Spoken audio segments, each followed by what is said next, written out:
you have to have the ability to have a fairly accurate vision of the future and then to be able to convince everyone to buy into that. So you have to convince your investors, your employees, your customers.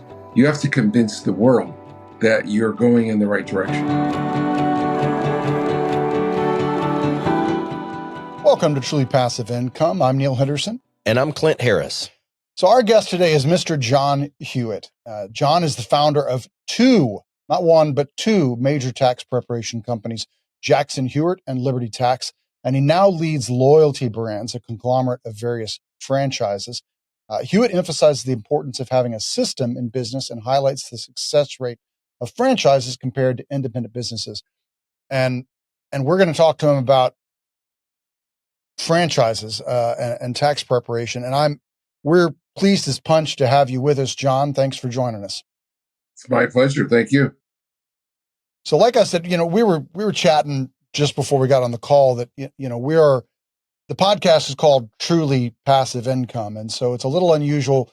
We're having somebody in here who specializes in franchises, but you've had a remarkable journey from your early days at H&R Block to founding Jackson Hewitt and Liberty.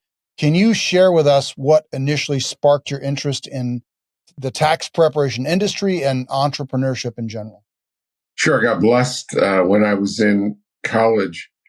My dad had been a wannabe entrepreneur his whole life, but I was born when he was at Michigan State, and he was a freshman, and he had three more children before he graduated.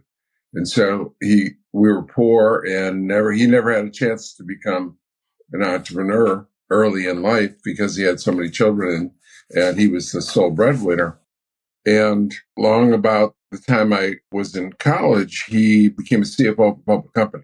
Now he had more money. The kids were grown, most of the kids were grown at least up into high school. And he decided that he wanted to buy an H&R Block franchise. So we lived in a suburb of Buffalo called Hamburg, and they didn't have an office. H&R Block didn't have an office. So I called him up and said he'd like to buy a franchise. And they said, well, as a matter of fact, we're going to open a company store there this year. Maybe your son could take our course and work for us. So I took the H&R Block tax course, and so blessed at 20 years old, I found out what I wanted to be the rest of my life. And I started working for H&R Block. 12 years later, I was a Block regional director, managing 250 offices. My dad, still burning to be a entrepreneur, bought one of the first Apples by mail, and he liked it better than the mainframe that was running his public company. So he convinced me to leave my job and join him and build the first tax software, an Apple computer. So my dad got me into taxes, and my dad got me into leaving H&R Block, the Fortune 500 company, and becoming an entrepreneur. Wow. A lot to unpack there. So you actually started ground up building the system, like literally building the computer system and the software itself, and then you built the rest of the business outside of that, and then from there took it on and started franchising and opening up offices. Tell us a little bit about that growth trajectory and what were some of the major challenges that you faced and how you navigated them. Sure. I started, I got, again, blessed, and no one wanted our software. You guys aren't old enough to remember a world without computers, but there weren't even 1 million PCs in the country back in 1981. And we looked around for a place to use it. We tried to sell it to Block. They said, people ask us why we don't computerize. We say, why should we? Customers don't care. Doesn't save us any money. We're never going to computerize. So no one in the world had storefront tax preparation and a computer. So we got blessed and found Mel Jackson Tax Service here in Virginia Beach, Virginia. And the biggest blessing was the weather here is so much nicer than Buffalo. We bought it in August of 82, moved my family to Virginia Beach, and we merged the two companies, changed the name to Jackson Hewitt, went public, and built a company which today has 6,000 offices compared to H&R Block's 9,000, and it's a $1 billion company. So I'm one of less than 10,000 people to build in the United States ever to build the $1 billion company. John, as I have become an entrepreneur myself, I beat my head up against the wall trying to come up with ideas for businesses for years. And finally I settled on real estate just because it was it was sort of a repeatable, there was a lot of roadmap, a lot of people who've done real estate, there's a roadmap to follow. And in many respects, it's kind of what franchising is someone has already built the business and they've built a roadmap for you. And one of the things that has hit me over the head over the last year or so, as we're at Nomad Capital, we run on the entrepreneurial operating system through Traction, and I've worked at other companies before that really had no systems.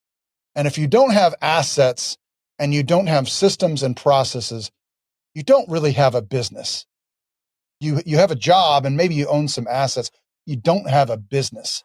And what's so powerful to me about the franchising and first of all, just getting a business to run correctly is now it becomes something that someday you could maybe sell to someone else and exit it or grow or whatever. Is that correct? That's exactly right. As a matter of fact, along the way, after 15 years, we sold Jackson Hewitt for $500 million and started over with Liberty Tax with a new system. And I had a non-compete that covered most of the United States, but it didn't cover Canada because Jackson Hewitt never went to Canada. And having grown up in Buffalo, we started Liberty Tax in Canada. So yes, not only did I sell Jackson Hewitt for $500 million, and then it went on to continue to grow, but I still ended up building Liberty Tax over in 12 years, grew to 4,000 offices, beating up on my own company, beating up on Jackson Hewitt and H&R Block. We grew faster than both of them combined. Top 10 fastest growing franchisor ever with 4,000 locations. But again, I sold that for $500 million. It was worth $500 million. So I built two large franchise chains with 10,000 locations. That yes, you're building net worth. You're building and talking about that royalty stream that you receive as a franchisor.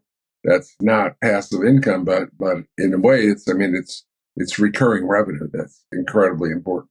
There's a couple different directions I want to go here. I have a feeling we're going to run out of time before I've got a long list of questions that I'm very interested in. But I want to talk a little bit about your trajectory with what you did. And then I'd also like to ask some questions about why maybe a franchise is something that an individual operator may want to think about. But this seems very intentional, the way that you did everything, the way that you packaged it together, and you literally built it from the ground up, starting with the computer system and then building the business systems around that. And I have a feeling that wasn't by accident. And you seem very intentional with everything that you've done. And in your bio, you talk about the importance of having a visionary mindset. And I'm a fan of Jim Collins, so I love the fact that you've got the big, hairy, audacious goals section as well. But you clearly have a knack for setting high goals and then being driven to accomplish that. So talk to me just in general about goal setting, mindset, and taking that to $1 billion valuation. Yeah, we said you have to be almost on the tightrope of crazy to do something spectacular. When we bought 6 offices from Mel Jackson, H&R Block had 9,000. And I told my investors, our goal is to have 9,001, to add 8,995 offices. Now, no one had ever been able to compete with them. The largest competitor had 200.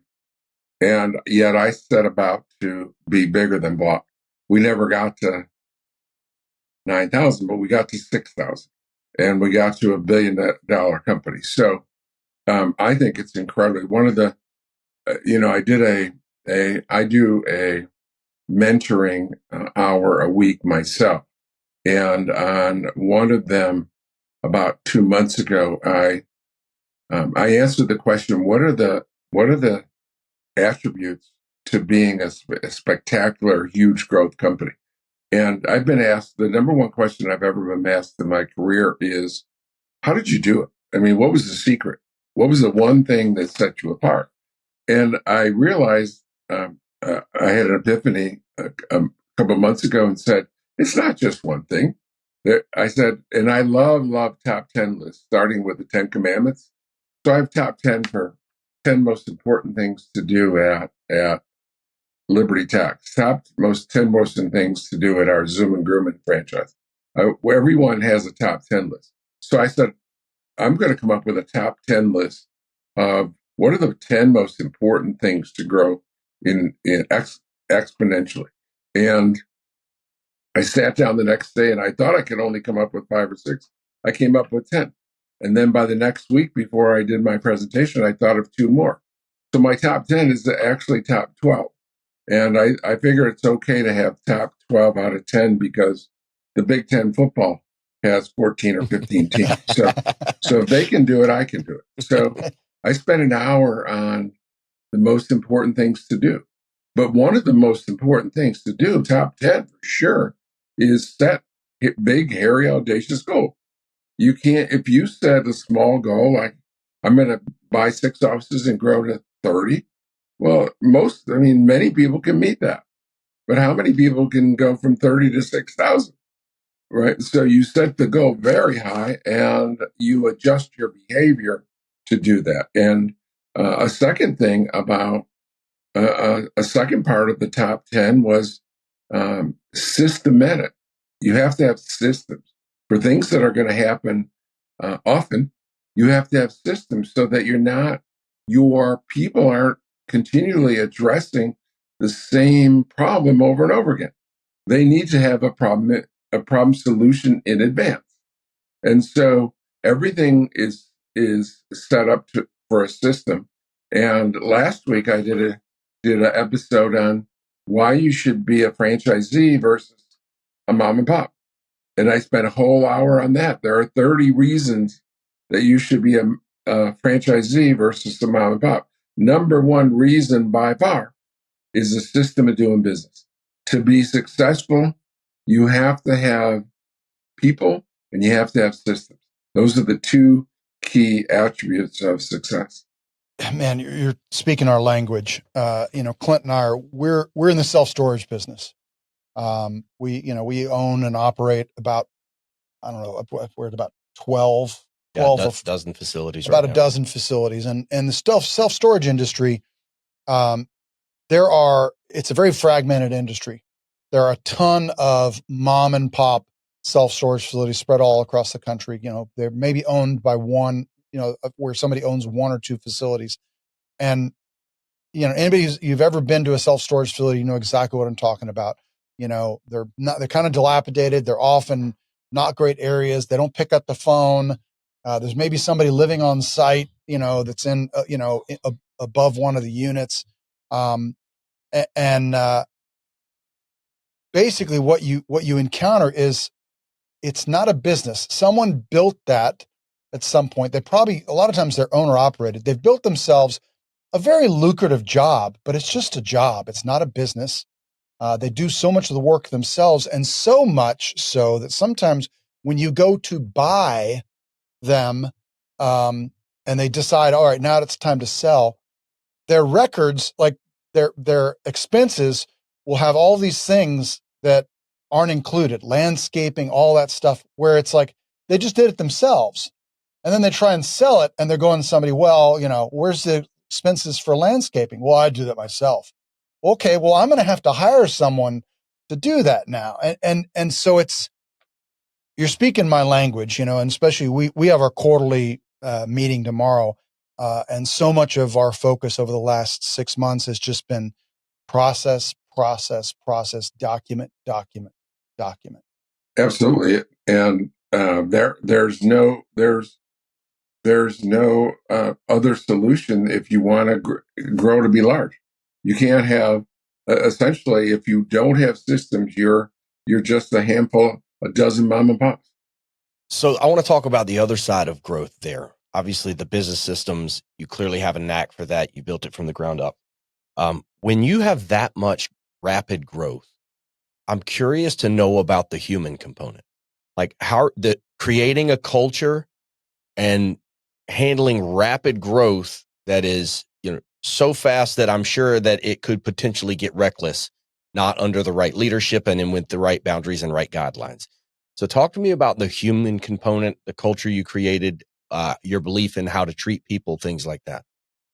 Yeah, I've been a student of business my whole career, and I didn't learn about culture until I was about 40 years old.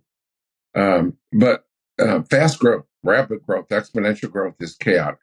No matter what, it's chaotic.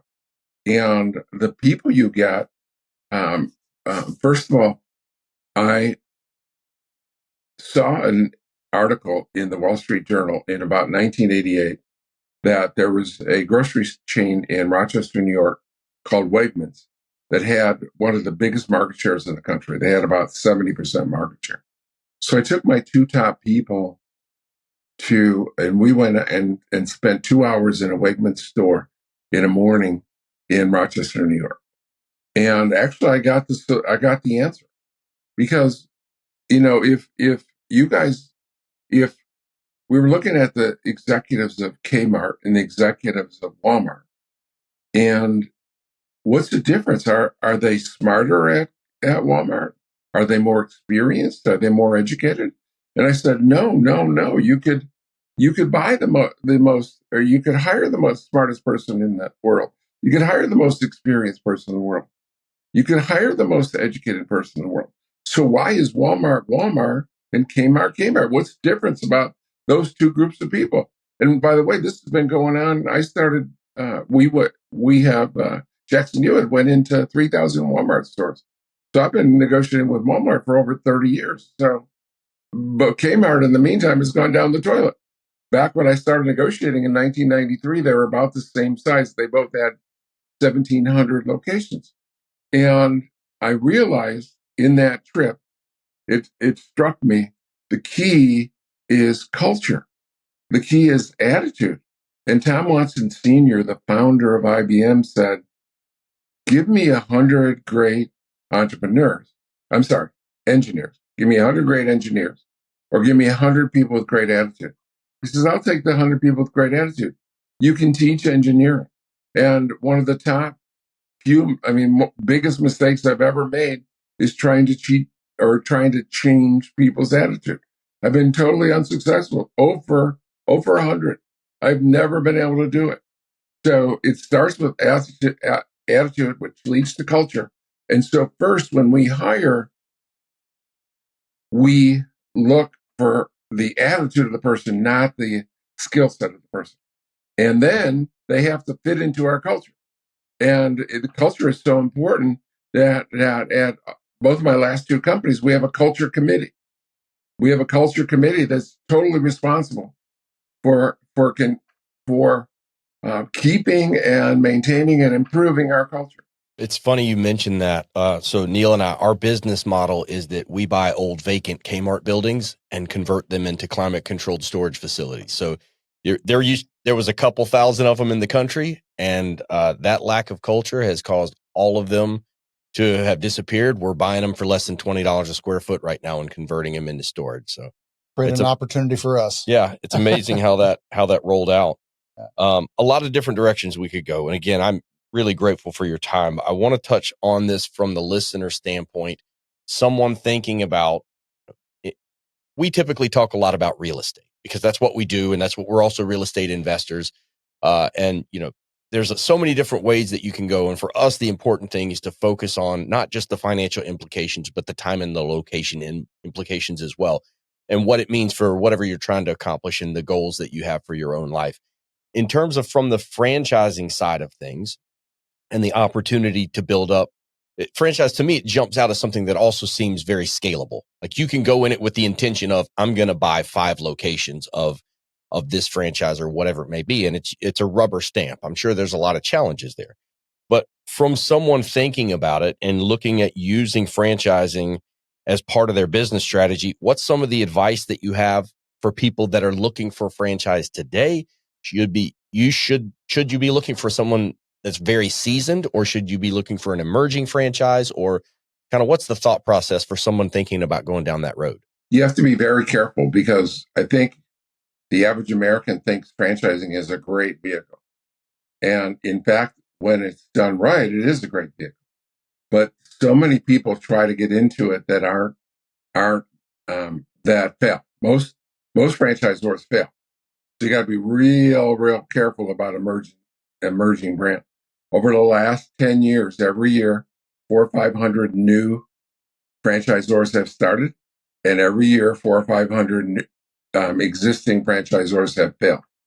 Wow. To be in the top 50% of the largest of all the 4,000 franchisors in the country, you only need 20 locations, and it takes 100 to succeed.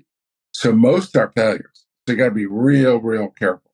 But when you strike gold and get that franchise system, like an H&R Block, like a Jackson Hewitt, like a Liberty, or like an ATAX, you can do multiple locations. The average franchisee at those chains has 6 or 7 locations. But we have 2 types of franchise, and one is almost like a passive income franchise. The first location is, as you might expect, they go in and they get a location and they roll up their sleeves and they run that location. And then typically they want 2 and 3 and 4 and 5 and 6 and 7. And every couple of years, they'll add one and they'll grow. And as other people leave, they'll acquire those that have left. So that's one of the great things about franchising. You have ready-made buyers, but that's the unit on the ground franchise. So let's say in Virginia Beach area, there are 50 of those types of franchises. So you can acquire 1 or 2 or 3 or 4 or 5, or we call it an area representative that buys the whole area, and they buy all 50, and they pay a reduced fee, and every time a franchise is sold underneath them, they get half of that, and they get half of the royalty, which is passive income, almost passive income, mailbox money type of revenue. And if they don't want to work full time in the job, that we have people available in the system, unit franchisees and former employees. I brought in over 5,200 franchisees that had 100,000 employees. So I can give you an employee who can very inexpensively run your area and support your area, the support you do for those 50 territories. And it's very inexpensive. And now if you do that, you have virtually passive income. So we have many of our area representatives have gone to a passive investment. Our unit franchises tend to be hands-on. They're on the boots on the ground but again, it's only a few months a year. So they in a way, 8 months a year, they're not working very much. So in a way, it's a passive income in the sense that from May to December, they don't work very much at all. So and actually in the tax industry, there's only 4 busy weeks. You might think of it as 3.5 months from January 1st to April 15th, but we do more than half our revenue in just 4 weeks. So it's really a 4-week industry. And so it's somewhat passive. It's halfway passive in the sense that in the vast majority of the year, you're not working hard. See, you talked about that a huge number of franchisees and franchisors fail. What are the primary reasons that cause them to fail? Well, you guys might be a great case study. I'm sure at some point. I hope on the success side. Well, we're going to stop being friends here real quick, John. I meet 2 people like guys like you, and you love your industry, and you see all kinds of opportunity, and there's no national brand, and we have a system partner. I mean, we have a system where we build that others can replicate. Why don't we franchise this? And so what people do is they're very successful. They're successful in their mom and pop business.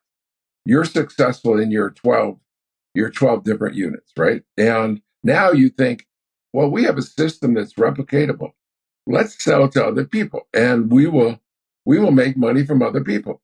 What a great source of revenue, right? We can go coast to coast. There's no one doing it.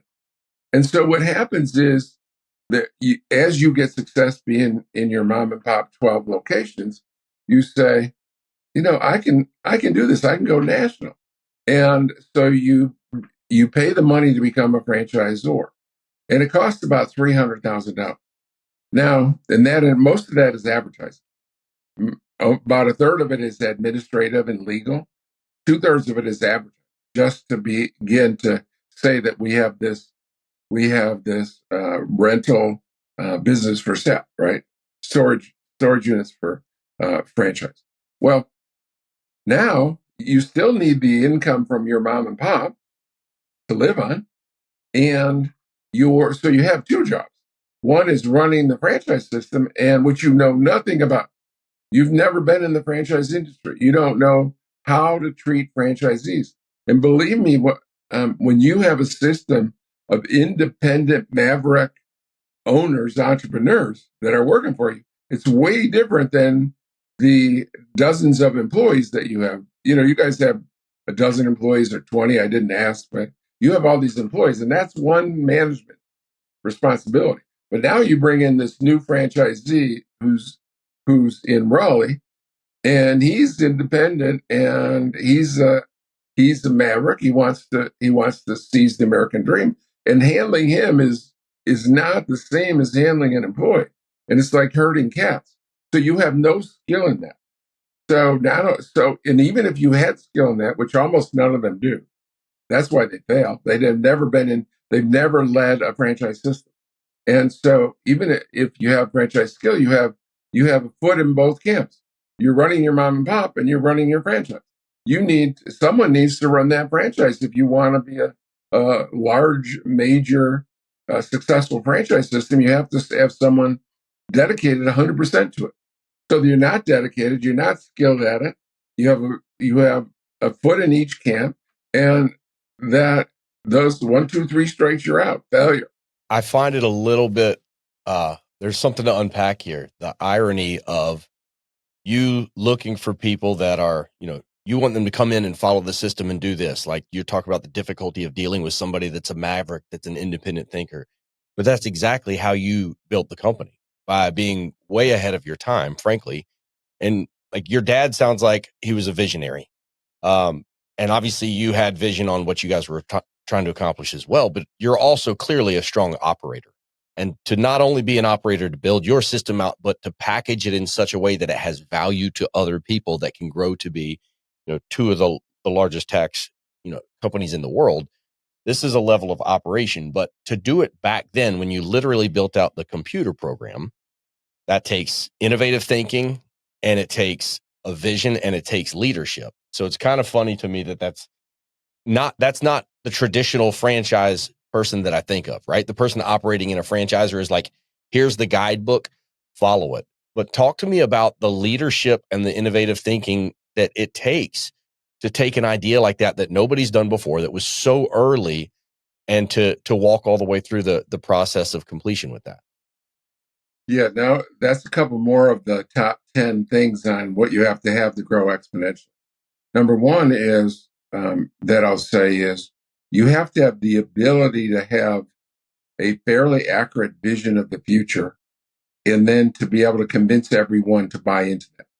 So you have to convince your investors, your employees, your franchisees, your vendors, your customers. You have to convince the world that you're going in the right direction. But it has to be an accurate direction. You can't be going in the wrong direction. So you have to have a fairly accurate view of the world. And my accurate view when I started was H&R Block has 9,000 locations. And no one else there was one that had 200. No one else even had 100. I said, isn't there always room for a number 2? Isn't there always a Burger King or a General Motors or a Ford? There's always room for more than one competitor. And they don't. So it's obvious. There's a niche. And it's just someone needed to have the system and the discipline to get to that niche. First thing is you have to have an accurate vision. And then you have to be convincing to get people to join that vision. And then, believe it or not, you'll never believe this, how simple 80% of franchisors fail. So there's been 5,000 franchisors failed in the 21st century. There are 4,000 remaining. Half of them are going to fail, right? But it's so simple, the difference between success and failure. The difference between success and failure is simply happy, successful franchisees. Happy, successful franchisees. And you have to have a system where the franchisee makes money and you make money. If they do and I don't, it won't work. And if I do and they don't, it won't work. So, but most franchisors, they don't get that. They build it from, I have to make extra amount of investment. They have to give me this. And they never look at it from the franchisee side. They look at it from their side. So they nickel and dime the poor franchisee to death. So the franchisee never has only seldom or ever has a good return on investment of their money and time. It's not just investment of money, it's investment of time and money. So as a result of that, then you don't have happy, successful franchisees. I think it's clearly understandable that if I have all my franchisees, or the vast majority, are happy and successful, then they're not going to be able to stop me. They're going to be talking about it, buying more franchises, and they're a great reference. But if almost all of them are failing or not happy, then I don't have any references and they're not going to expand and I got nothing. So it's that simple. And yet still 80% of franchisors that opened 5 years ago are gone because they don't get that one simple thing.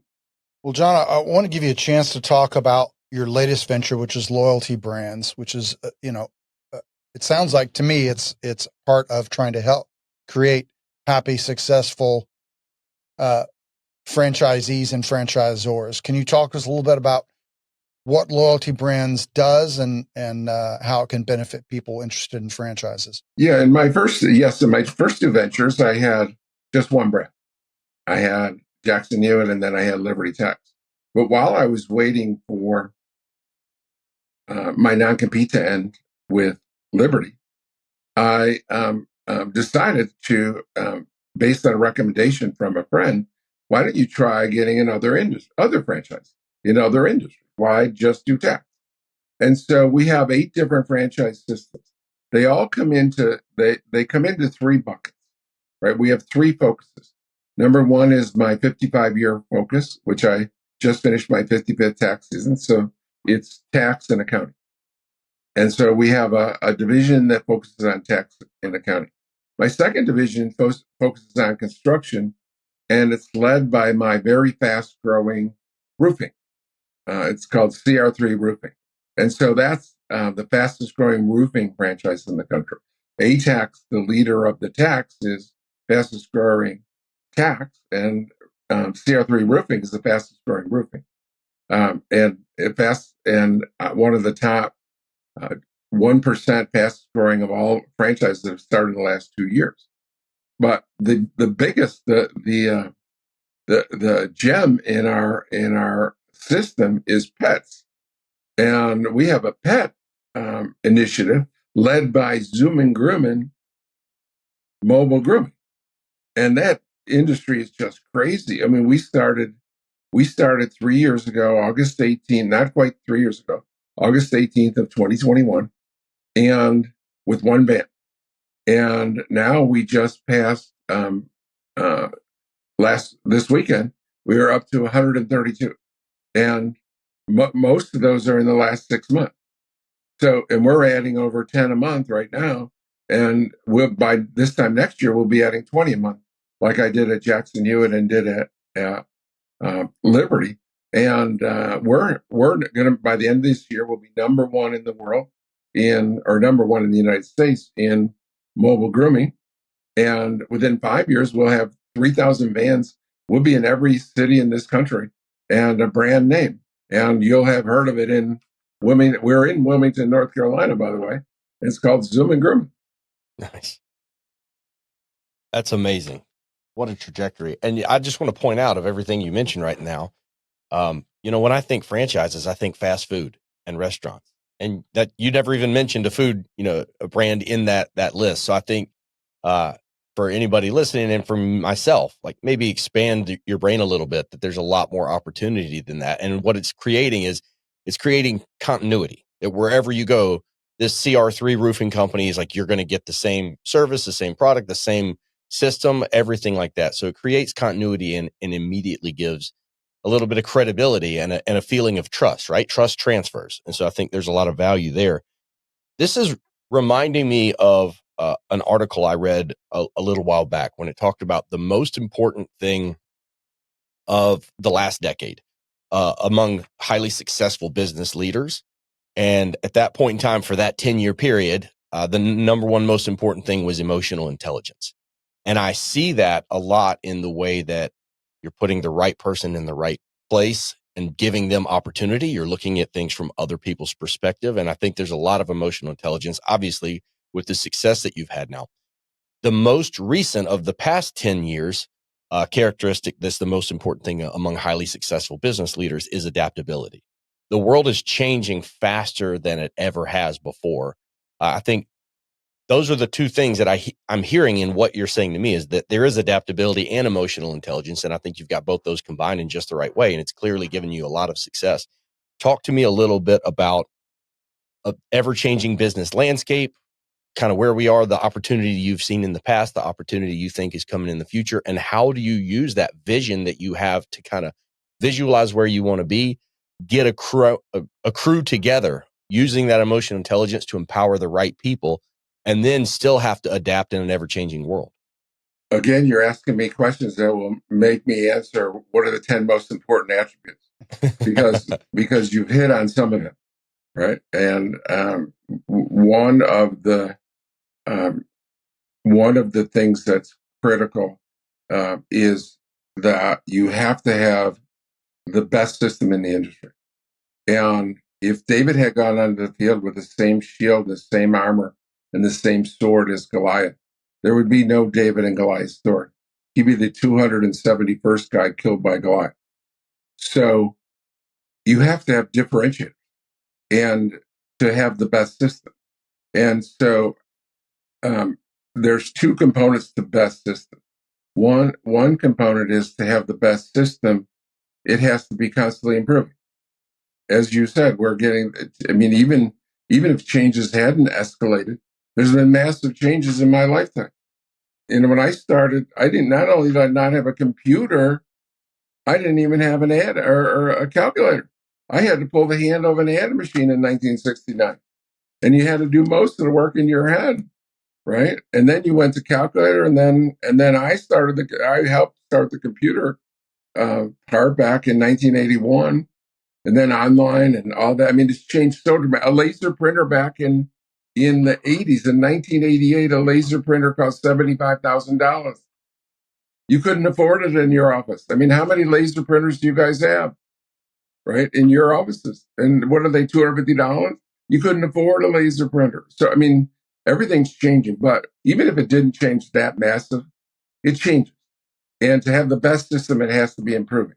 Now, so I'm fanatically committed to win, which means I'm fanatically committed to have the best system, which means I'm fanatically committed to improve.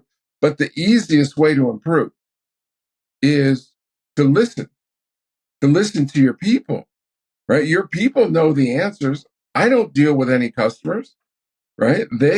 I get my people together all the time. And every year we have a convention and we say, tell us how to improve. I've been doing this for over 30 years. At our convention, tell us how to improve our support. Tell us how to improve our marketing. Tell us how to improve our software. And I'm proud to say that over 30 years, every year we change more than 50% of and it's based on the suggestions of the people. You know, I think the service in this country has declined every year since I can remember. And it declines because CEOs don't listen. You know, when I sold Jackson Hewitt, we had at the convention, we would have that listening where we would listen to the advice of the franchisees every year. As soon as I left, they changed that. And the new CEO, who knew nothing about the income tax business, said, we are going to lecture the franchisees and tell them how to do it. No, you have to listen to the people that have the pulse of the customer. And so emotional intelligence to me is the most important aspect of it, is listening to your people and really listening to your people and adapting based on what you're hearing. It's so hard to improve if you got to think of everything.